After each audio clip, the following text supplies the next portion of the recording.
So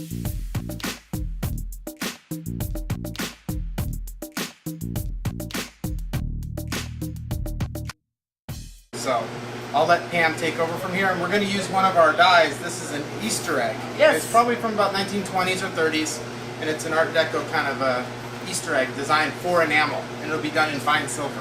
So, and I just really wanted to point out these dies.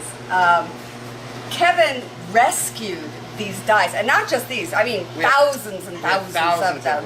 And they were heading for recycling. They were going to be melted down, and these are hand engraved. You know, true artists engraved these, and they were used for jewelry making back in the 20s, 30s, 40s. And he is making stampings available. You can go to potterusa.com and you can buy stampings and make beautiful jewelry, and that's what we're hoping, is to encourage people to revive these gorgeous art stampings that just aren't available anymore. And I picked out this beautiful little Easter egg, and I'm going to be enameling it. And the key with this is I want the enamel to be crystal clear. There's so much gorgeous detail in this that I don't want to lose that. And so I'm going to show you how to get the enamel really, really clear. Now before we start, I have to, I'm going to enamel the back first. So the reason I enameled the front and the back is because even though this is a pretty thick piece of metal, as soon as I stick it in the kiln, it's annealed, and enamel puts force on glass and it's going to crack the enamel. So if I enamel both sides, it equalizes the pressure, and oh boy, our little machine is making a lot of noise here. It equalizes the pressure, and then we don't get cracks in the enamel. So we're going to start with that. I'm going to do that first.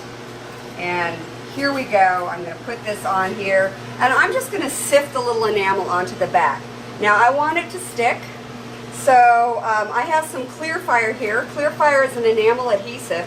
I've already cleaned this piece of silver so that the enamel is going to stick okay and nothing's going to beat up on me. And I'm just brushing a little clear fire onto the back of the piece. And I've got a little sifter here, and I'm going to use this 2420. This is a sea green. It's a really pretty green. And I'm just going to sift right onto this little egg.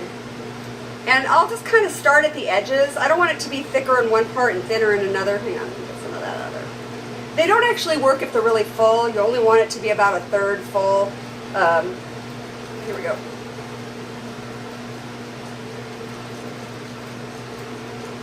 Alright, so I've got the enamel sifted onto the back, and I'm going to just check real quick, make sure I didn't get it on the front, and I'm going to put that into a trivet, and then we're going to fire that. Oh, we're at 1500. They're a little hot right now. We're going to turn that down a little bit, but as we open it, it'll cool off. Use my firing rack, or my firing spatula.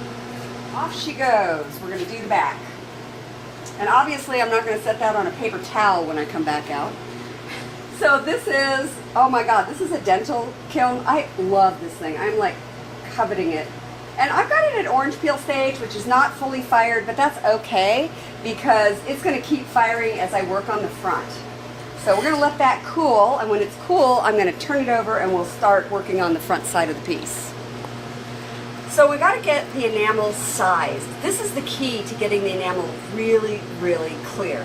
And the way I go about it is I screen it. So I've got a 325 mesh screen. That's a 325 holes per linear inch. And I'm going to drop a quarter in that. And then on top of that, I'm going to put a 150 mesh screen, 150 holes per linear inch.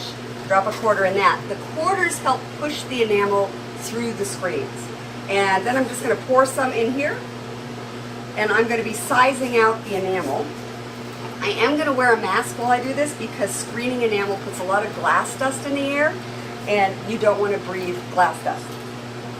So I'm going to put a cap on this. That will help keep the glass dust down, but when I open it, you're still going to get glass dust in the air, so be sure and wear your mask. And you do the little enamel dance. What I'm doing is I'm going to be removing both the very large particles and the very small particles. And what's left in between is going to give me crystal clear results over my design. And I'll be able to really see my design. It doesn't take long to do this, only about 15 or 20 seconds. That's probably good enough. And what's on top, that is good enamel. Nothing wrong with that. And I'm just going to pour that back in the jar. And what I've got in this screen, the 325 mesh screen, this is what I want to use. This is very, very fine particles of enamel, but it's not the super fine powder. That super fine powder will make your enamel cloudy. You've got to get those super fine particles out of the enamel so that it doesn't cloud it up. And so we're done with that. I'm going to just put these aside.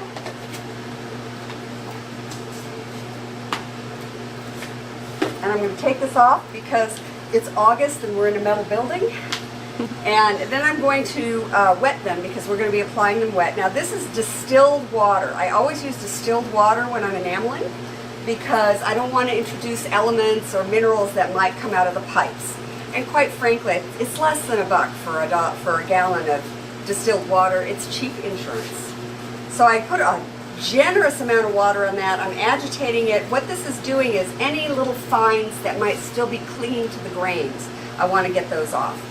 The glass is heavier than water, so it's going to sink down, and then I'm going to pour it off. Now you'll notice I have 2 cups. I have a clean water cup and a wastewater cup. And this way I'm not contaminating my clean water. And there we go. Those are all ready to use. I've got 4 colors all set up. And now I'm ready to start applying my enamel. Let's see if this is cooled off. Yes. And I have here, this is a little dish of distilled water. It's got about a tablespoon of water, and this is clear enamel. This is a new product that I've come out with, and what it is a wetting agent. What a wetting agent does is it reduces the surface tension of water, and what happens is it makes the enamels lay down very flat, and it reduces bubbles, and bubbles will make your enamel cloudy. So this is yet another way of increasing the clarity of the enamel. So here we go. We're going to start laying it in. And I'm going to start with some flax. I need a little paper towel here. Hold on. I've got it. Just something to... a little paper towel, and I'm going to just pick up some of this enamel. And I'm going to just start laying some in. And what I'm trying to do is follow this design somewhat. And I can use...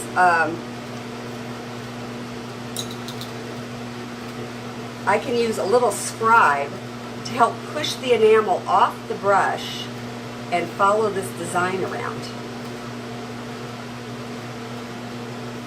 So I'm being kind of detailed on this because it's a pretty design. Let's take advantage of it.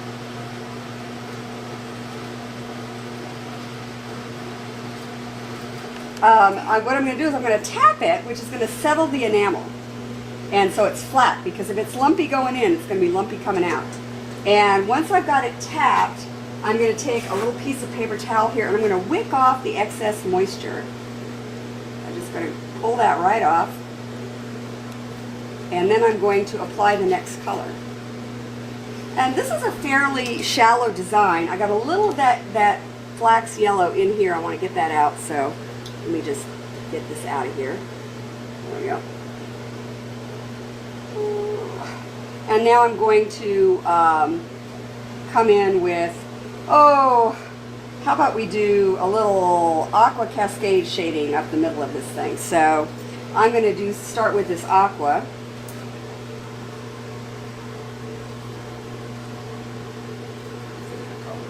I love this color. This is one of my favorite colors. I use it all the time. And this is all Thompson lead-free enamel. And made in the USA. All right, so I'm up the middle with that. Now I'm going to switch over to this Cascade, which is a lighter shade of blue. And put that in. And I don't want there to be a distinct line between the light and the dark. So what I'm going to do is I'm going to take my little scribe here and I'm going to blend the grains where the two colors come together.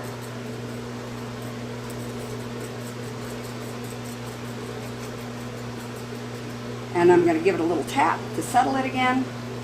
And then I'm going to wick it again to get off all that excess water.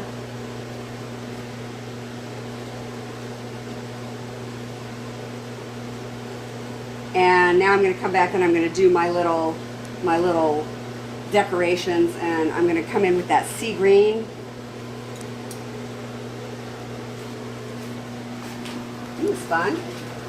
Amazing. Oh my God. This is way more difficult than anything I would have ever attempted. It's not We'd that have covered difficult. it in one color. Oh. And said, woohoo! Isn't this more fun though? Oh, it is. This is like a coloring book, only with glass. Yeah, I do stuff with colored pencils, and maybe the same thing where you blend the two colors. Yeah. Now the thing about glass though, of course, is that it does not mix like paint. It mixes like a bowl of marbles. You know, if I put red and yellow marbles together, I do not get orange marbles. I get spots of red and spots of yellow. And it's the same with enamel. So real shading is built up with layering.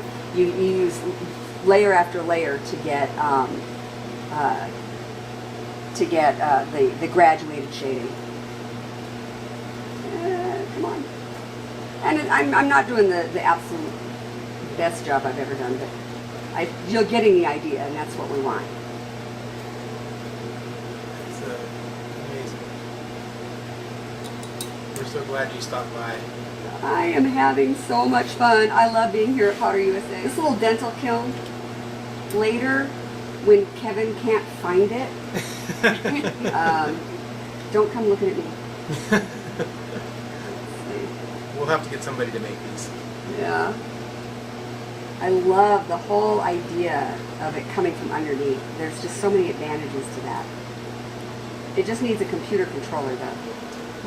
Alright, so there's my sea green in there, and then I think I'll finish that off with the Cascade, which is a very, very pale blue, which I love. I'm a color junkie. I just love color. I was an enamelist before I got into metal clay. I've been an enamelist for 19 years. I've always played it safe. So here's my gorgeous little design. Is that not spectacular? And I'm going to tap it out. Good taste in color. I've been doing it a little while. And I'm going to wick it all off. I want to get all that excess water off of there. I cannot wait to see this fired. So there we go. We've got the enamels are laid on, and now we're going to fire it.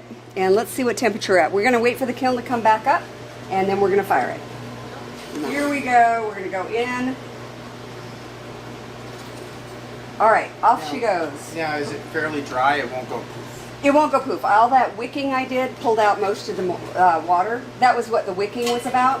Plus, it continued to dry as we... Oh, get it up in there. All right. Get it up in there. I'm used to it going poof. No, well, it only goes poof if you don't wick it. Well, I didn't know about the wicket. I'm going to play with your toy. Oh, that's gorgeous. Beautiful. All right, so let's look at this. Now the colors are going to go kind of funky as it cools, but as it continues to cool, they'll true up. And you can see the design. Oh, there's my timer. You can see the design underneath that enamel crystal clear. There's not a bubble in there. That is beautiful. Isn't that gorgeous? And that's it. That's how you do it. Wow. And it's not full of globs. Nope. No globs. It's glob free. Yes. That looks amazing. So that was our video on how to do some enameling using some of these antique dies and stampings, and I hope you have some fun with it. Thanks for watching, everybody.